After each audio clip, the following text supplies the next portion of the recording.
talk about this because over the weekend, wow, was that a story. Boeing workers, as Boeing works to revive its troubled 737 MAX jetliner, a new report from the New York Times shedding a really, I can't even say critical light, it's more than that, on another one of the company's products. This is the headline, really about the Dreamliner. Claims of shoddy production draws scrutiny to a second Boeing jet as workers at 737 Dreamliner plant in South Carolina have complained of defective manufacturing, debris left on the planes, pressure to not report violations. In response to these allegations, a Boeing spokesperson tells CNBC the story paints a, quote, skewed and inaccurate picture of the Dreamliner program, and the team at Boeing, South Carolina, shares of Boeing, we should say, flat this morning. But in that story, you had whistleblowers. I think there were over 10 whistleblowers who have already filed complaints.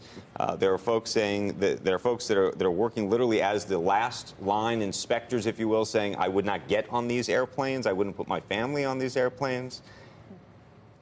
It was one of the, did you, I don't know if you I read went through the piece. But I didn't read it. it. I mean, to leave behind, for instance, I mean, one of the allegations was that in one of the planes, metal shavings was left behind, and that could have impacted the circuitry of the plane, that there's a ladder left. A ladder, like an entire ladder was left inside one of these planes before it was delivered. Metal shards that could get into the wiring, metal shards that could get into the actual, impacting the operational engine performance of the aircraft, which is, I mean, it's not just a rag left behind, which would be, feasibly no big deal, but something that could impact. These were on-the-record quotes from people who worked in these factories.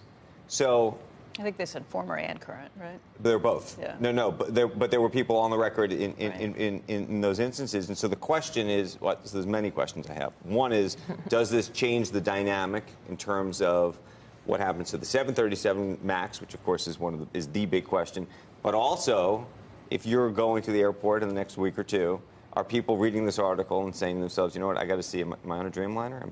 Do I want to be on a Dreamliner? Am I going to change my reservation?